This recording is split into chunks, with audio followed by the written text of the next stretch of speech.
Saudara Patrick Kluivert memanggil 28 pemain untuk berlaga di babak keempat kualifikasi Piala Dunia 2026 zona Asia menghadapi Arab Saudi dan Irak. Dari pemain yang dipanggil, nama Marcelino, Messilhers, Ivar Jenner, dan Rafael Struijk tidak ada dalam daftar. Menjelang babak 4 kualifikasi Piala Dunia 2026 zona Asia menghadapi Arab Saudi 9 Oktober dan Irak 12 Oktober. Pelatih Patrick Kluivert memanggil 28 pemain. Dari daftar ini kiper Martin Pas dan Ole Romeni sudah kembali dipanggil Kluivert.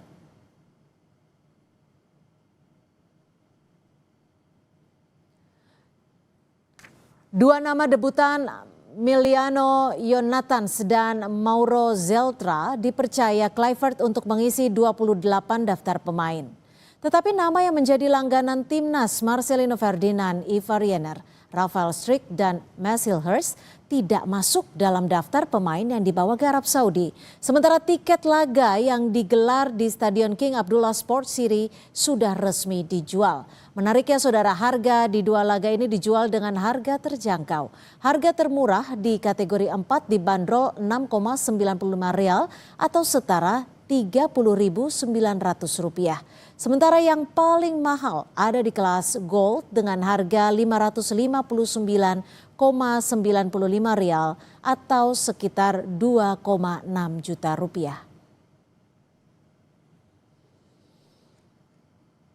Anggota Komite Eksekutif PSSI Arya Sinulinga buka suara soal Marcelino Ferdinand dan Messilhers yang dicoret dari daftar pemain tersebut. Arya bilang keputusan mengenai pemanggilan pemain ada di tangan tim kepelatihan Timnas Indonesia. Marcelino Ferdinand sebelumnya selalu mendapatkan tempat di tim Garuda, bahkan salah satu di antara bintang utama tim Garuda di putaran ketiga kualifikasi Piala Dunia 2026. Sementara Mes tak masuk skuad usai gagal mengamankan kepindahan ke klub baru dan kini dibekukan FC Twente. Laga babak 4 kualifikasi Piala Dunia 2026 zona Asia digelar pada 8 hingga 14 Oktober mendatang. Timnas Indonesia lebih dulu melawan Arab Saudi sebelum melawan Irak dan akan digelar di Jeddah, Arab Saudi. Karena apa? Karena masalah kontrak klubnya. Jadi kita nggak mau dia kehilangan konsentrasi, karena konsentrasi di sepak bola konsentrasi sangat penting. Sehingga wajar kalau Mes kita kasih waktu, kasih ruang untuk bisa konsentrasi di permasalahan. Kalau Marcelino saya rasa kan ini juga karena hasil bisa dikatakan, saya nggak tahu ya kenapa di pelatih milih pemain dan sebagainya, kan mungkin karena jam bertandingnya belum ada gitu. Jadi itu mungkin yang jadi pertimbangan pelatih, di samping mungkin hasil evaluasi kemarin. Kita bahas persiapan Timnas Indonesia di babak keempat kualifikasi Piala Dunia 2026 zona Asia bersama analis sepak bola. Sudah ada Bung Haris Pardede. Bung Harpa, selamat sore. Terima kasih sudah bergabung bersama kami di Kompas Petang. Selamat sore. Bung Harpa, jelang laga krusial putaran 4, apa tanggapan Anda dengan pemanggilan 28 nama pemain ini, Bung Harpa? Iya, ini pertama yang mesti diingat masih skuad sementara, jadi mungkin nanti ada pencoretan sekitar 4 atau 5 nama.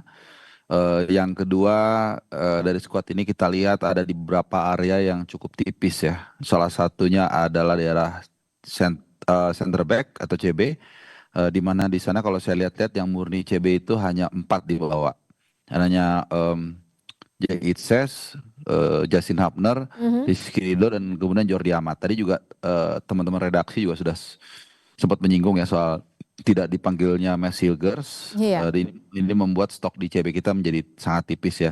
Meskipun alasan yang kalau saya sempat dengar ya, alasan dari Esko PSSI Arya Sinulinga mengatakan alasannya karena dia fokus untuk mencari klub. Ini lucu sekali sebenarnya ya, karena artinya 2 kali pemanggilan untuk internasional matters yang kemarin kan lawan Lebanon dan Taiwan atau China Taipei juga gara-gara dia sedang cari klub, sekarang juga cari klub. Mungkin ini untuk pertama kalinya di dunia ada pemain yang tidak membela timnas gara-gara sibuk mencari klub ya. Jadi ini satu catatan. Yang terakhir tentunya 2 pemain Dua pemain yang tadinya kita pikir mungkin tidak akan ada di skuad, yaitu Ole Romni dan juga Martin Paes yang mengalami cedera dua-duanya. Martin Paes itu pangkal paha kalau nggak salah.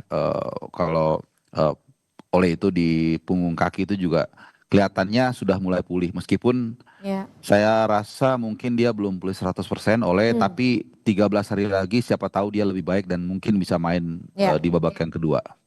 Lalu Bung Harpa, apa analisa Anda ketika Marcelino dan Mes ini dicoret di laga lawan Arab dan Irak nanti? Kekuatan tim akan seperti apa nantinya tanpa kedua pemain yang biasa dijagokan ini?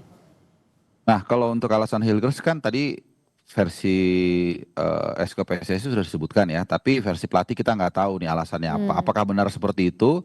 Ini kalau nggak luar biasa sekali nih pemain bisa nggak membela tim nasional karena sibuk mencari klub, atau memang alasan teknis. Saya pikir kalau alasan teknis lebih masuk akal, artinya mungkin dia tidak masuk skema atau apa, itu lebih masuk akal ya. Kita belum tahu, kita belum mendengar. Sebenarnya yang lebih layak untuk memberikan alasan ini adalah pelatih ya. Kalaupun memang kita butuh jawaban. Nah, yang satu lagi siapa tadi saya lupa, mohon maaf. Messi Hurst sama Dan satu Marcelino lagi, Ferdinand? nah Marcelino Ferdinand itu setahu saya ini juga langsung info dari dia, dia masih menjalani terapi. Jadi mungkin artinya masih cedera ya. Itu masih latihan di Senayan di ABC. Ya. Dan dia juga belum mendapat minute club, dan dari info yang saya dengar juga dari yang bersangkutan dia belum paperworknya belum kelar. Saya juga nggak ngerti ya ini sesulit apa kalau memang benar paperwork atau izin kerjanya di Trencin, dia kan dipinjemin di Trencin itu belum keluar, kok bisa seperti itu gitu loh, sehingga akhirnya membuat regularitas dia untuk dapat minute play itu menjadi hilang dan akhirnya dia tidak dipanggil. Tapi lagi-lagi apakah betul alasannya itu, saya pikir Ya. kita menunggu jawaban dari pelatih sebenarnya, kalaupun kita mau Oke. mendengarkan jawabannya. Oke, kalau lini per lini nih yang dipilih, ada yang patut diperhatikan kah? Catatan Anda seperti apa? Yang lain hampir semuanya ini ya, kita sudah duga lah, Jait Ses, Calvin Verdong. Tapi yang agak banyak mengundang diskusi lah, bahasa saya gitu aja deh, Mbak Cynthia, nanti kalau terlalu keras nanti di ini kan. Dan saya yakin banyak yang membicarakan ini, yaitu soal Ya. dipanggilnya Stefano Lillipali. Ya, sekali lagi betul. Ya kalau ada orang menjawab yang lebih tahu, pelatih yang lebih tahu, ya kita nggak usah ngomong bola aja kalau gitu, semuanya diem aja gitu kan. Tapi kan kita di masyarakat yang demokrasi ini kan itulah enaknya, kita bisa ngobrol, Ya. bisa berdiskusi. Keputusan memang mereka ya. Tapi satu yang paling mengundang pertanyaan-pertanyaan adalah Lillipali gitu. Karena kalau kita lihat secara usia dia 36 tahun nih Mbak Cynthia. Kemudian nanti akan main, jangan lupa kita akan main di padang pasir, literally di padang pasir. Saya pernah ke Ya. sana 1 tahun lalu dan itu panas sekali, usianya udah 36 Lillipali.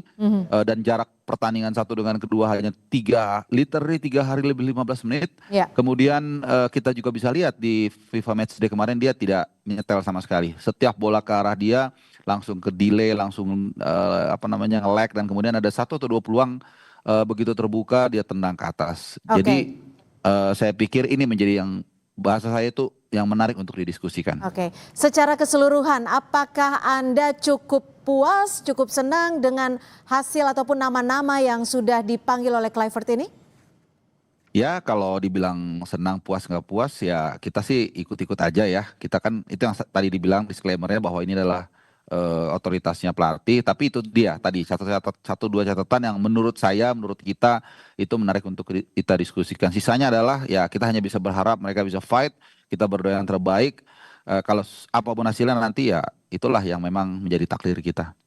Oke, Bung Harpa, hasil uji coba lawan Lebanon belum berhasil mencetak gol. Lini serang juga Ya. masih jadi perhatian besar. Bagaimana Anda melihat ini, menganalisa ini semua?